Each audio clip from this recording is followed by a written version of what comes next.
Hello everyone, welcome back, and as you guys have guessed it from the title of the video, today I will keep things real and talk about fishing reels.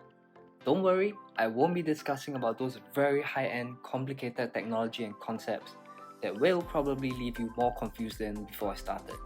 And hopefully, by the end of this series of videos about fishing reels, you can be a real expert and tackle anything. So before I start, do be sure that you're subscribed and have your notifications turned on, for I will be breaking this series on fishing reels into many parts, so stay tuned. And for today's video, the whole purpose is to explain what you should know about your fishing reels, so as to be a more informed angler, make more informed choices, and to love and appreciate fishing just a bit more. To me, it's not always about catching the fish that matters. Sometimes, it's about the time spent preparing while not fishing, to learn and understand, make sense and logic with the fishing things that you have, and being able to make the most out of it. I'm always continuously exploring and discovering the different wonders about fishing, and that's what I love fishing for. But as promised, I will break this up into different segments for the ease of those watching at home, and I'll keep this stupid, simple, and short. Okay, so to start off, I'll talk about the different fishing gear ratios out there, for I feel that this is something that many people often ignore and neglect. Many don't pay much attention to what gear ratio stands for and what it means. Or they think that having one universal reel is able to play all the different types of fishing reels out there. So what exactly is gear ratio? What gear ratio is the ratio between the rotational speeds of two meshing gears. If you're confused, that's good, because now I'll be breaking this up into layman terms for you. On every reel that you purchase, you'll be able to find a number somewhere in the reel box or on the reel in the form like this: 5:0:1 or like 7:3. What that number is the gear ratio of the reel. Okay, so notice how it always ends with 1. That 1 refers to one crank. Okay, so this is how you read it. For a big caster reel, you read it like this: for every one turn of the handle, the spool makes a revolution of that amount of times. And similarly, for spinning reel, for every one turn of the handle, line would go around the spool that many times. Okay, so to prove my point visually, I have a big caster reel with a gear ratio of 7.3. If I turn my handle one complete round, this spool right here is going to turn 7.3 times. I've made a marking with this tape right here, and let's see. It's gonna appear 1 time, 2 time, 3 time, 4 time, 5 time, 6 time, 7 time, 7.3 time. Okay, so what this means is that the higher the gear ratio, the more line it brings in, and vice versa. So in essence, a higher gear ratio means more rotation of the spool per crank. The winding is faster. Meanwhile, a lower gear ratio means less rotation of the spool per crank. The winding is slower. So what does this exactly mean to me? What it means is that with a lower gear ratio, in that same amount of one crank, the reel provides more torque, more power in a sense. Let me give you an example.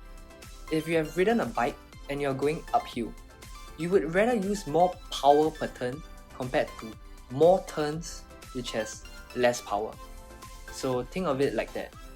Low gear ratio, more power but less turns. Higher gear ratio, less power but more turns. So if you're still confused about this, don't worry too much. Just remember these few pointers that I'm about to summarize in the slide. Okay, so now that gear ratio is settled, what does it mean then, you might ask? Or how does it affect me when I fish? Well, the logic is simple. When you are working your lures, some lures require you to work it at a high speed retrieve, and on the other hand, some lures require you to work it with a slower speed retrieve. So to illustrate my point, I'll tie this in with the different types of lures. If you want to find more about lures, check out my previous video here on freshwater luring. I'll link it up in the description below, and at the end of the video, do check it out if you haven't. Okay, so buzz baits. I don't think I need to give much intro about a buzz bait, but if I must, it is essentially a prop bait with a hook and worked on the surface of the water. Since the lure does not float, you need to retrieve your line and work the lure the moment it lands in the water to give it action. Okay, so comparing a high-speed retrieve reel of like 7:3 versus a low-speed retrieve of 5:3:1, which one would be better? Obviously the one with a higher speed retrieve, because you want it to stay afloat on the water, for that is when you get the most out of its action, compared to cranking like a madman with your low-speed retrieve reel, which is just not practical and sustainable. From my experience, even when I crank like a madman with a low-speed retrieve reel, my lure still fails to stay afloat on the retrieve bag and comes back to me mostly submerged in the water. Besides buzz baits, think about jerkbaits and topwater lures. Working a jerkbait and a topwater lure both involve twitching on slack line to give action to the lure. And then you reel in slack line and repeat the process. A higher gear ratio reel would definitely be able to let you work those lures with much more ease and comfort. And before I forget, another added benefit of having a higher gear ratio reel is that for toman fishing, it usually happens very quickly. So you spot a fry ball or a rise. Immediately you have to make an accurate cast towards it, but let's say your lure lands too far away from the rise, you can retrieve your lure back more quickly to make another cast.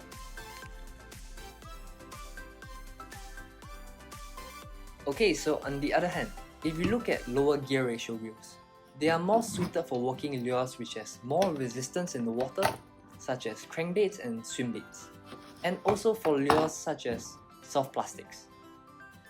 As mentioned earlier, lower gear ratio equals to more torque and more power. So you use it to work lures such as diving crankbaits or swimbaits, which has quite a bit of resistance in the water. So picture it like this.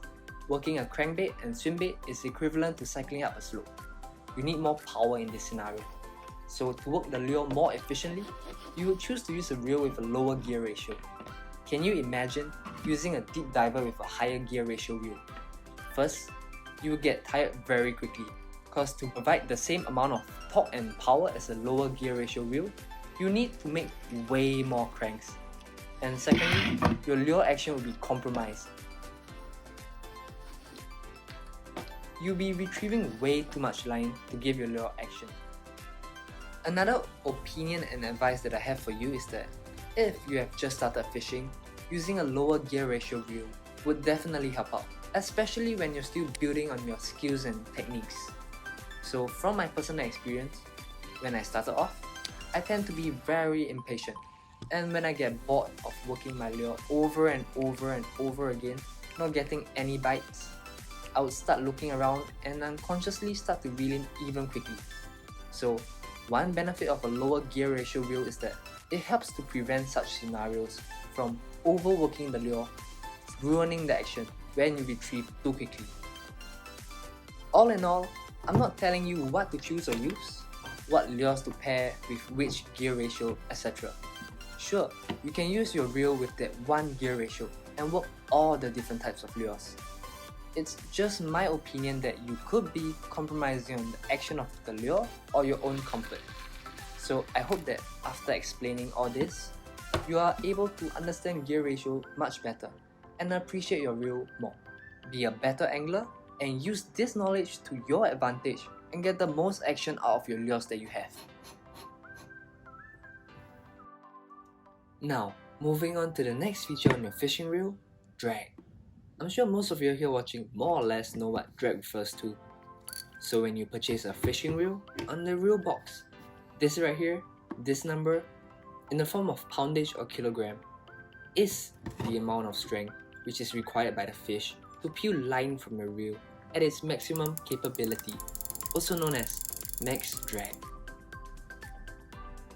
The whole purpose of drag is to tire the fish out so that you can fight it and reel it in. In some instances, what many people I know love to do is to chunk the fish. Chunk is a colloquial term used to describe setting a drag fairly high and then pumping the fish out to prevent it from going into structure. So from time to time, I often hear people saying this, oh, I want to catch a big fish, so I need very high drag.